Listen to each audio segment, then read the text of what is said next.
सुनीति, अब एक पल भी देरी नहीं की जा सकती है।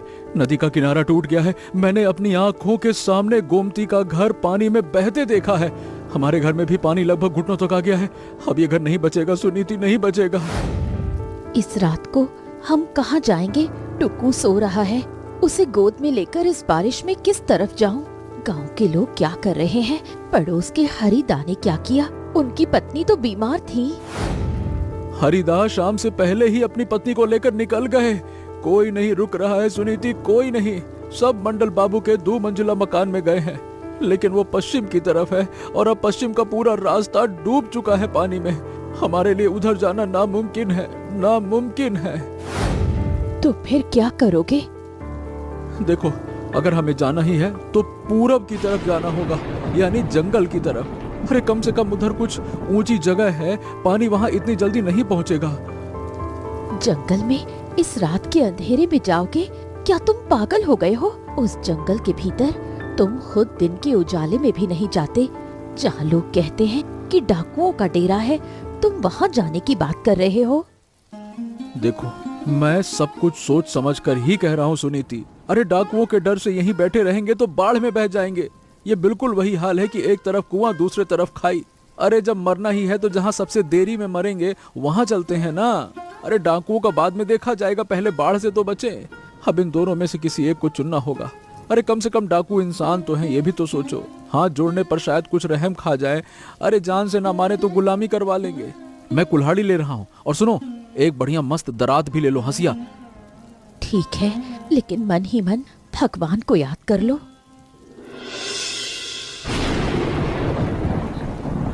पापा, मेरे पैर कीचड़ में डूब रहे हैं। मैं और नहीं चल पा रहा हूँ। हम कहाँ जा रहे हैं? हमारा घर कहाँ है?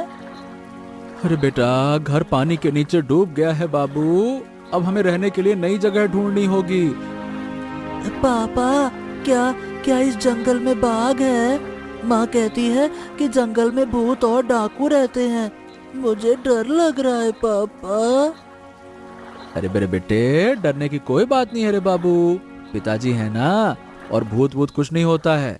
माँ तुझे बस डराती है ना? अजी, सुनते हो? इसका शरीर मुझे गर्म लग रहा है।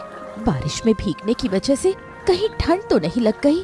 जल्दी से रहने के लिए कोई जगह ढूंढो। कोशिश तो कर रहा हूँ सुनीति, अब क्या कहूँ। इस कीचड़ में चलना आसान बात थोड़ी है, लेकिन रुकने से काम नहीं चलेगा। आगे बढ़ना होगा। चलो चलो चलो। पापा, मैं बड़ा होकर ना तुम्हारी तरह लकड़हारा नहीं बनूंगा। मैं पक्का मकान बनाऊंगा जो कभी पानी में नहीं डूबेगा। मैं तुम्हें और माँ को उसी घर में रखूंगा। ऐसा ही होगा रे बाबू।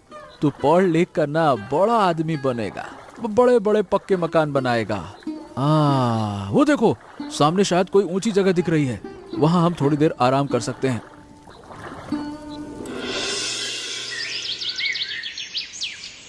मैं इस जगह को पहचान नहीं पा रही हूँ। तुम तो रोज लकड़ियाँ काटने जंगल आते हो। क्या ये रास्ता तुम्हारी पहचान का है? सच कहूँ तो मैं भी पहचान नहीं पा रहा हूँ। मैं जिस तरफ लकड़ियाँ काटता हूँ वो पश्चिम का जंगल है। इस तरफ मैं कभी नहीं आता। गांव के कई लोग कहते हैं इधर डाकू रहते हैं, इसीलिए डर के मारे कोई नहीं आता। तो क्या हम अभी उसी जगह पर हैं? हे भगवान, एक तरफ बाढ़ और दूसरी तरफ डाकू। हमारे नसीब में क्या लिखा है कौन जाने। इस हालत में इस बच्चे को लेकर क्या करूं? अभी कुछ देर पहले ही डर के मारे रो रहा था, अब थकान से सो गया है। उसे बुखार तो नहीं आ रहा ना? अरे भाग्यवान, बुखार नहीं है, थकान की वजह से सो गया है। अभी डरने की कोई बात नहीं है। अच्छा सुनो सुनीति, डरने से काम नहीं चलेगा, हमें हिम्मत रखना पड़ेगा। मैं तुम्हें और बच्चों को लेकर बाहर आया हूँ। तुम दोनों की रक्षा करना मेरी जिम्मेदारी है। और अगर डाकू मारना ही चाहेंगे तो मरेंगे फिर, लेकिन पानी में डूबकर मरने से तो बेहतर है लड़कर मरना। मैं पूरी जिंदगी गांव से बाहर नहीं गई। मायके से तुम्हारे घर आई, बस उतनी ही मेरी दुनिया थी। और आज रात के अंधेरे में इस भयानक जंगल में खड़ी हूँ। ऐसा लग रहा है जैसे कोई सपना देख रही हूँ। चलो आगे बढ़ते हैं। इस पेड़ के नीचे बैठना भी सुरक्षित नहीं है। उस तरफ शायद पथरीली जमीन है, उधर जाने पर शायद कुछ आसरा मिल जाए।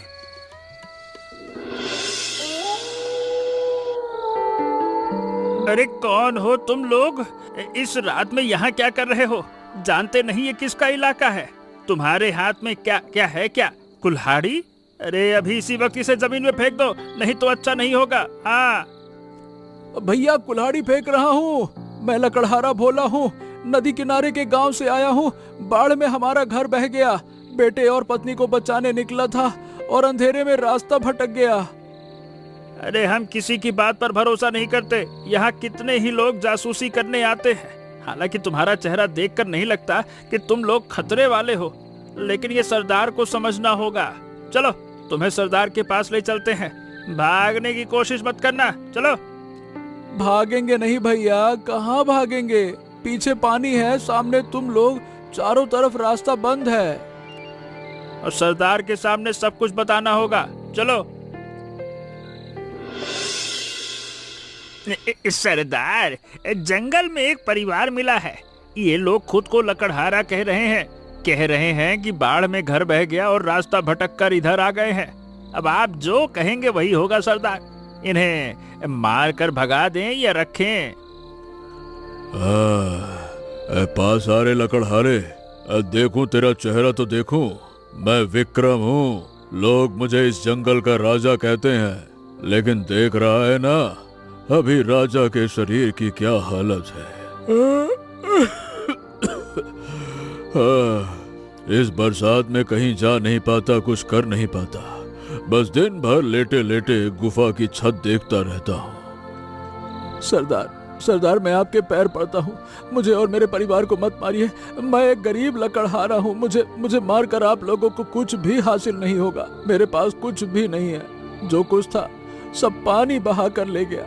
आप चाहे तो हम आपके लिए लकड़ियां काटेंगे, पानी लाएंगे, जो कहेंगे वो करेंगे। बस हमारी जान बख्श दीजिए हमारी जान बख्श दीजिए। बस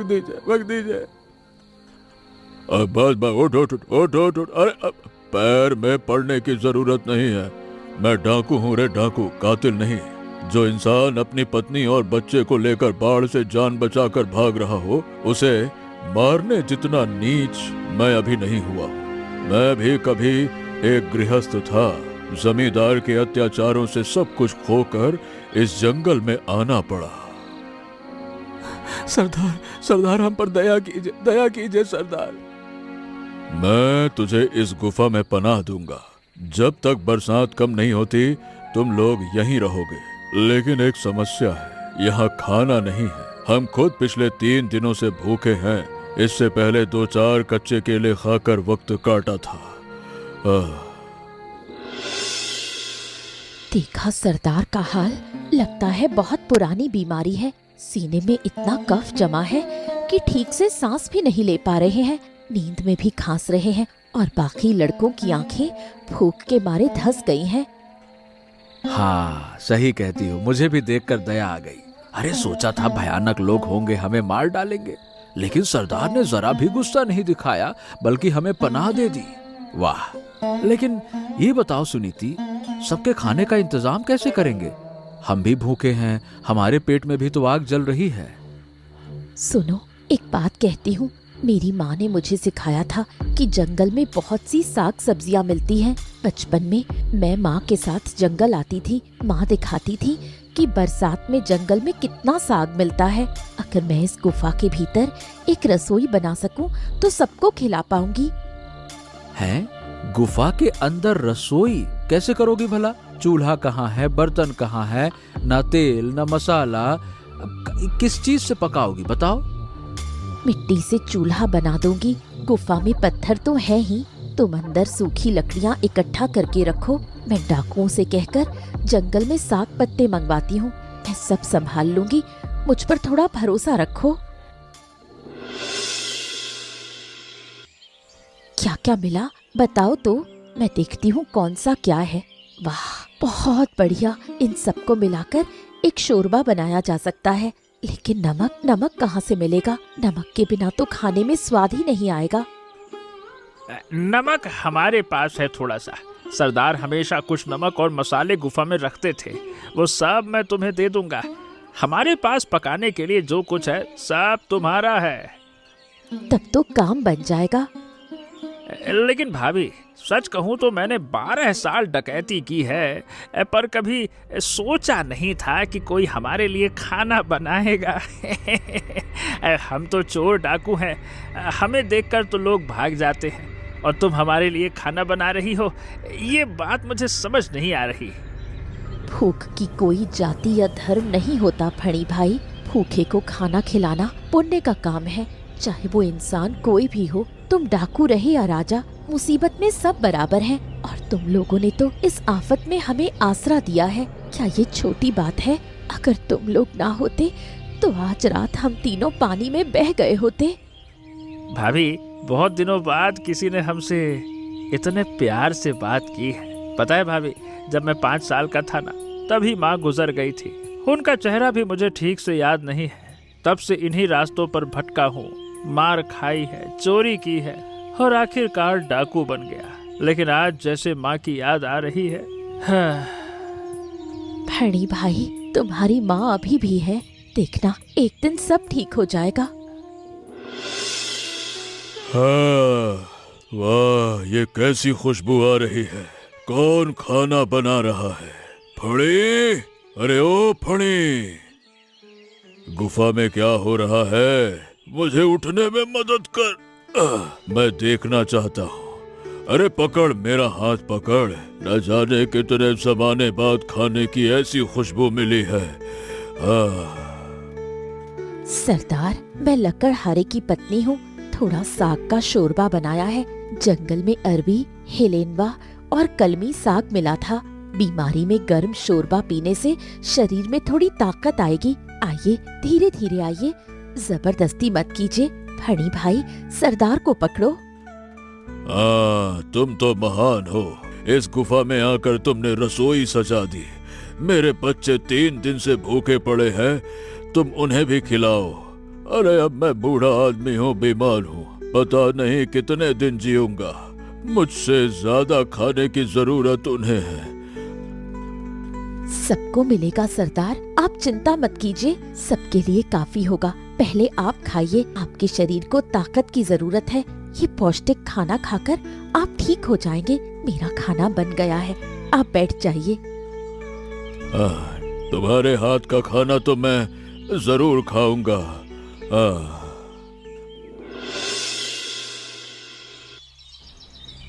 फरी काका, क्या तुम सच में डाकू हो? पर तुम देखने में तो डाकू जैसे नहीं लगते। तुम तो मेरे बड़े काका जैसे दिखते हो। मेरे बड़े काका ना शहर गए हैं काम करने, बहुत दिनों से आए नहीं है, चिट्ठी भी नहीं भेजते। पापा कभी कभी काका को याद करके रोते हैं। अच्छा ये बताओ, तुम मेरे काका बनोगे क्या? ये बता रे, डाकू देखने में कैसा होता है? क्या डाकू के सींग होते हैं क्या? पूंछ होती है? अरे डाकू भी इंसान होता है रे बाबू। मैं जानता हूँ डकैती अच्छी बात नहीं है। चल, मैं बनूंगा तेरा काका, तेरा प्यारा काका। काका काका, मेरे काका। अच्छा काका, आपको पता है माँ ना दुनिया की सबसे अच्छी रसोइया है। गांव में जब कोई दावत या शादी होती है तो माँ ही सब खाना पकाती है। सब कहते हैं कि मेरी माँ के हाथों में ना जादू है, जादू। तेरी माँ सच में बहुत अच्छा खाना बनाती है। सरदार ने खुद खाकर तारीफ की है, हम सबको बहुत अच्छा लगा। तेरे माता पिता दोनों बहुत अच्छे इंसान हैं रे। ऐसे लोग भी दुनिया में होते हैं, ये मुझे आज ही पता चला। अच्छा काका, ये बताओ तुम रो क्यों रहे हो? क्या डाकू भी कभी रोते हैं? डाकू तो रुलाते हैं। अरे रोते हैं रे बाबू। डाकू भी रोते हैं, और हम लोग वो डाकू नहीं है जो रुलाएं, समझा?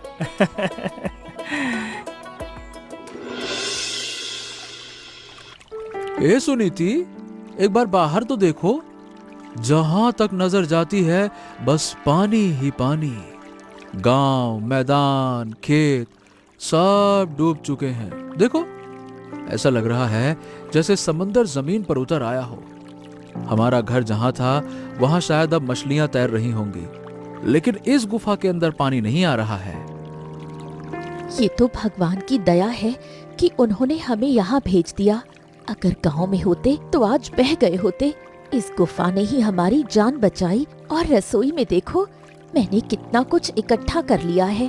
फड़ी भाई और उनकी टोली के लड़के रोज जंगल से जो कुछ ला पाते हैं, सब मिलाकर काफी इंतजाम हो गया है। तुमने तो इस गुफा को ही घर बना दिया है।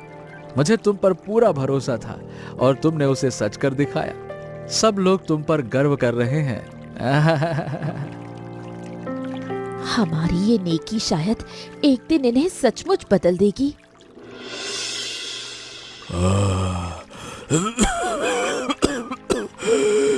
अरे फड़ी फड़ी, मेरा वक्त अब खत्म होने को आ गया रे। इस सीने में जो बीमारी इस सीने में जो बीमारी घर कर गई है, अब वो नहीं जाएगी। मैं जानता हूँ फेफड़े सड़ चुके हैं। मैं अब ज्यादा दिनों का मेहमान नहीं हूँ। मैं ये तब से जानता हूँ। लेकिन तुझसे एक बात कहना चाहता हूँ, ध्यान से सुन, क्योंकि शायद ये मेरी आखिरी बात हो। अरे सरदार, ऐसी बातें मत कहिए, अभी आप बहुत जिएंगे। चल झूठी तसल्ली मत दे। मैं मरने से नहीं डरता। अरे मौत तो आनी ही है। डर बस एक ही बात का है, इस जिंदगी में मैं किसी को कुछ दे नहीं पाया। अब आप क्या देकर जाना चाहते हैं?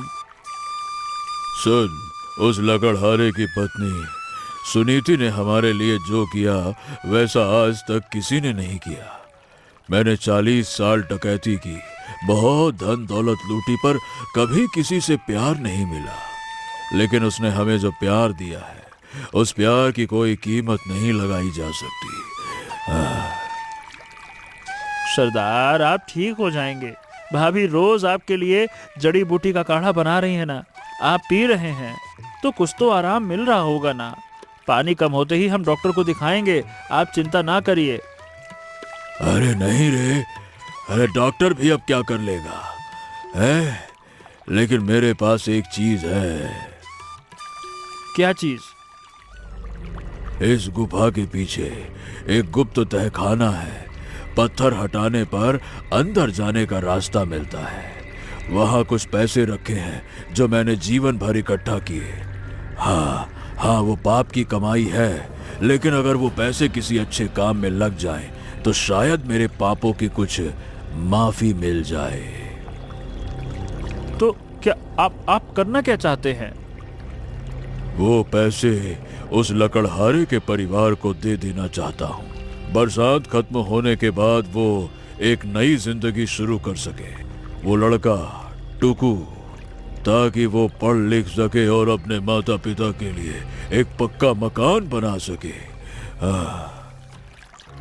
सरदार, आप बहुत अच्छे हैं सरदार, बहुत अच्छे, बहुत अच्छे। सुन मेरी बात पूरी होने दे। फणी, तुझसे भी कह रहा हूँ, ये डकैती का धंधा छोड़ दे। इस जिंदगी में कुछ नहीं रखा है रे। ये भी कोई जिंदगी है कि सजा है?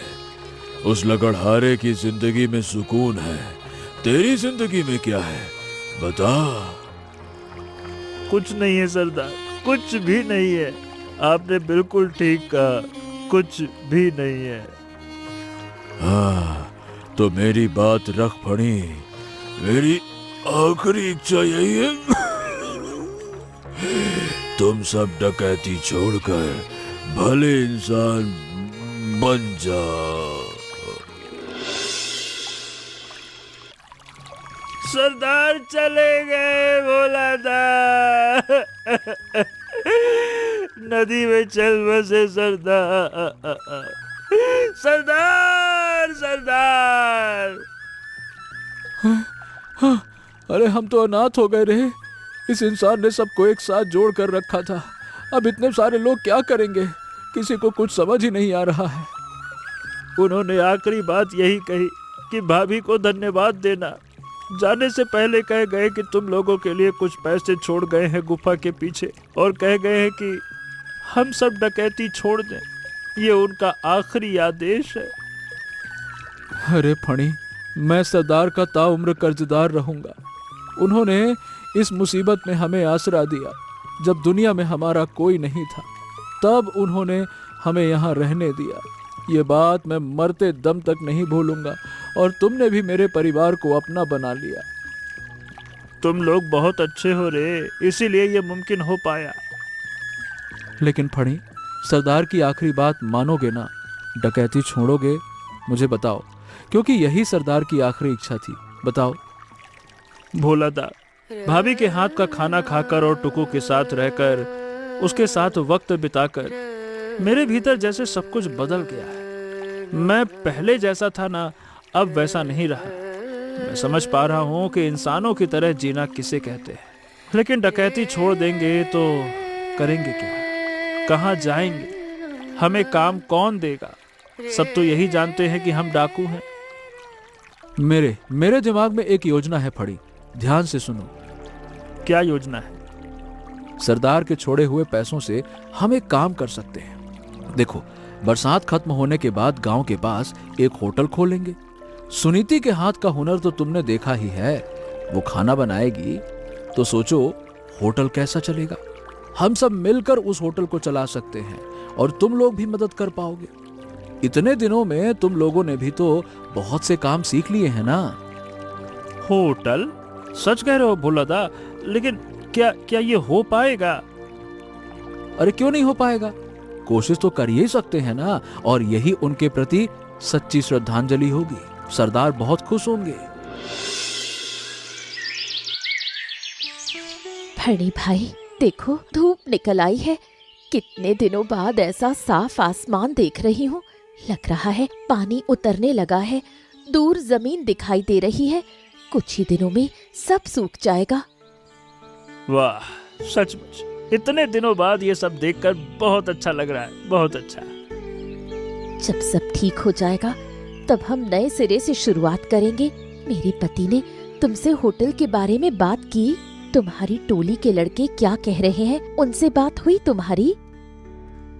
भाभी, तुमसे एक बात कहता हूँ। मेरी टोली के सारे लड़के राजी हैं। किसी एक ने भी मना नहीं किया।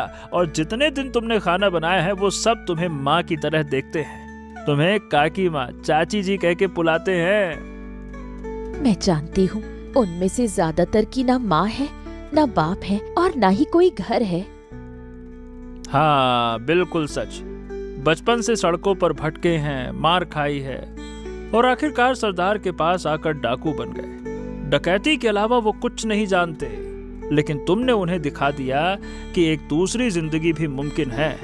वो अब ईमानदारी से जीना चाहते हैं। भाई, इंसान बदलता है। तुम खुद इन कुछ दिनों में बदल गए हो। इतने दिनों में हमें जो तजुर्बा मिला है, उसी तजुर्बे को लेकर अब हम बाहर जाएंगे और अपनी इस रसोई को और बड़ा बनाएंगे। इस बरसात ने हम सबको सिखा दिया कि रसोई के काम में कैसे मदद की जाती है। हम बहुत कुछ सीख गए हैं भाभी, और अब हम तुम्हें इतनी मेहनत नहीं करने देंगे। हमारा होटल हर गरीब दुखिया के लिए खुला रहेगा और वहाँ सबकी जगह होगी फणी भाई। तुम्हारी टोली के लड़कों की और उन जैसे अनगिनत गरीब परिवारों और पूरे गांव की। हमारी ये रसोई बहुत से लोगों का भला करेगी। भाभी, तुम सिर्फ खाना बनाना ही नहीं जानती, अरे तुम्हारा दिल भी बहुत बड़ा है। हमारे सरदार इंसान पहचानने में कभी भूल नहीं करते थे। ये बात तुम दोनों को देखकर ही हम समझ पाए थे। खैर, अब से सबको साथ लेकर धीरे धीरे काम में जुटना होगा। मैं जाता हूँ और सबको बताता हूँ। देखा ना आपने, इस महाविपत्ति के बाद भी अगर हम ईमानदार रहें तो न सिर्फ हमारे सामने अच्छे दिन आए, बल्कि हमारे साथ साथ कई लोग भी बदल गए जो पहले कितने बुरे इंसान थे। इसलिए अगर आप सब अच्छे बने रहेंगे तो आपको देखकर ये समाज भी बदलेगा। हमारी ये कहानी आपको कैसी लगी हमें कमेंट करके जरूर बताइएगा और चैनल को सब्सक्राइब करके दोस्तों के साथ में शेयर कीजिएगा।